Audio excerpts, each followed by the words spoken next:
Video کو like کر کے آگے شیئر ضرور کر دینا۔ اچانک کیا دیکھا کہ قبر انور سے مخدوم بہار کا ہاتھ باہر آ گیا۔ مخدوم بہار کا ہاتھ باہر آ گیا، اور باہر آیا تو مریدین حیران پریشان مخدوم اشرف جہانگیر سمنانی کے پاس آئے، حضرت وہ ہاتھ تو باہر آ گیا ہمارے پیر صاحب کا، آپ سے پوچھتا ہوں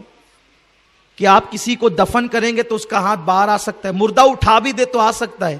اس لیے کہ برگا ہے پھر مٹی ہے،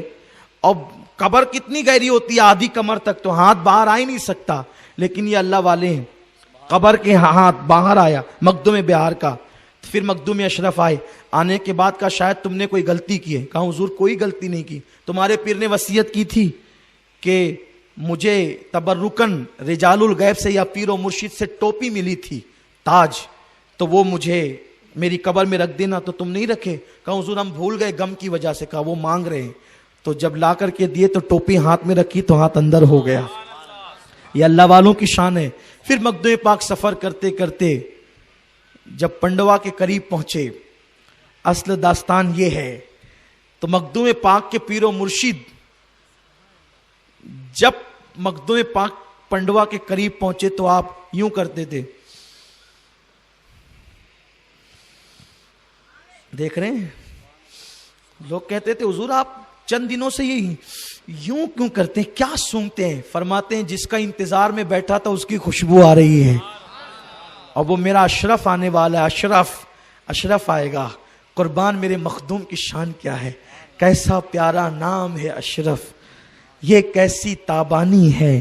میرے اشرف کے جلووں پر یہ دنیا دیوانی ہے، کیا مرتبے عطا کیے خدا نے، اللہ اکبر، کیسے آقاؤں کا بندہ ہے رضا، بول بالے میری سرکاروں کے۔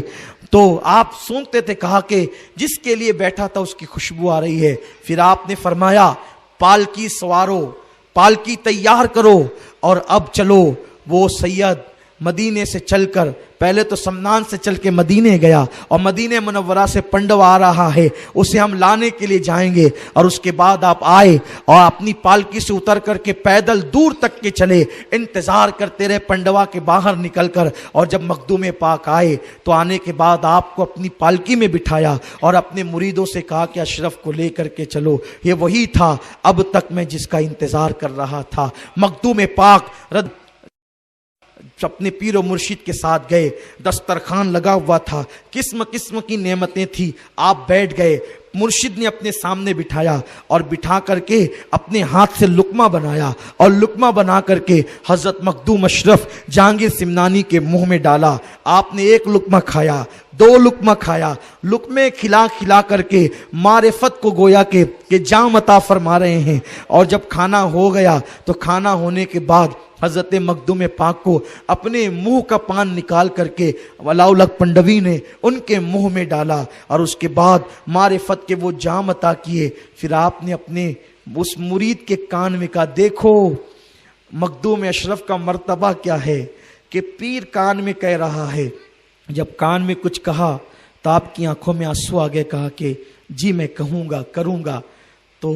اس وقت تو دوسرے مریدوں نے پوچھا کہ پیر صاحب نے کان میں کچھ کہا، تو اس وقت آپ کی آنکھ میں آنسو کیوں تھے؟ اور آپ نے کہا ٹھیک ہے کہوں گا۔ تو کہا کہ دراصل یہ بات بتانے کی تو نہ تھی، لیکن آپ نے پوچھا ہے تو بتاتا ہوں کہ میرے پیر و مرشد نے کہا کہ جب اللہ تجھے مقام قطبیت عطا فرمائے گا، اور